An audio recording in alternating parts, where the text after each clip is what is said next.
Shabbat Shalom, Chag Sameach, and welcome to 5 Minutes of Torah with the Beth Israel Rabbi. I know what you're thinking. Either I'm wearing this silly costume as Clifford the dog, the big red dog, in order to blend into our couch here at our abode, at our home where we're staying during my sabbatical, or it is Purim.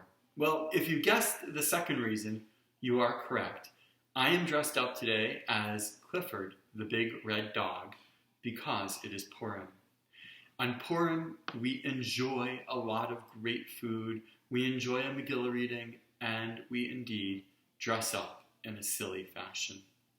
And for me, it's just actually moments after having participated in and seen an incredible evening of program at Beth Israel in conjunction with Harel and Beth Tikva, starting with children's programming on Zoom, continuing with our full Megillah reading, and then the incredible and unbelievable Purim spiel, once again written by Jonathan Berkowitz, with lots of great singing and music, and done on Zoom, so that it was absolutely professional and excellent.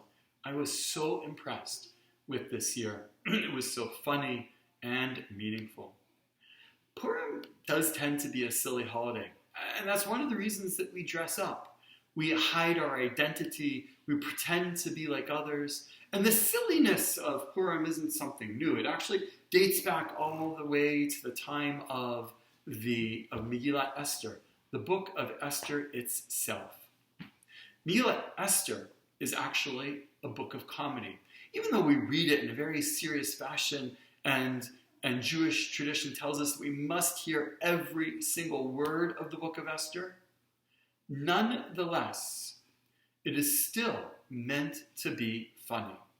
There are a number of lines in the book of Esther that are meant to be funny, and one of the aspects of the book of Esther that is meant to be humorous, considering the time in which it was written, is that women play a central role, that women are the smart, dominant characters who push the men to do certain things and actually bring about certain outcomes from the men to whom they are related, married, or maybe the niece of.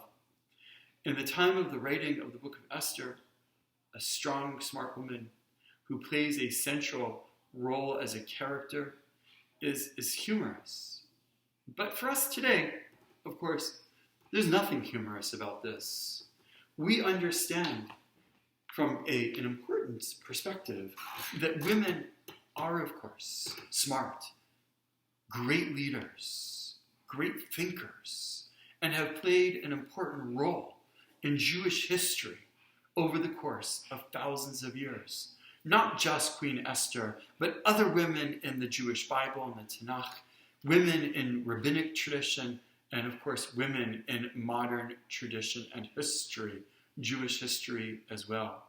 And of course we have many great female leaders, female rabbis today who are leading the Jewish people.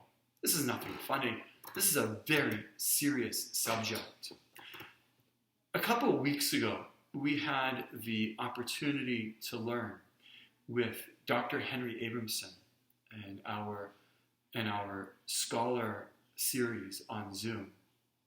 And Dr. Abramson talked about the change of Jewish intellectual scholarship from the Talmud until today, and spoke about the role of women today studying and teaching Talmud. It was actually a perfect introduction to the next Scholar in Residence program that we are going to have on March 9th. Please join us as Ilana Kershan, who has a PhD in English literature and is a teacher of Talmud at the conservative yeshiva, is going to teach us about her own personal life and an important Talmudic story, teaching us about the concepts of materialism and spirituality, Shimon Bar Yochai, and much else. Ilana Kershan has had a fascinating life that includes studying the entire Talmud, that includes teaching Talmud, and truly being one of the excellent leaders of the Jewish people today. I look forward to seeing you there. Shabbat Shalom and Chag Sameach.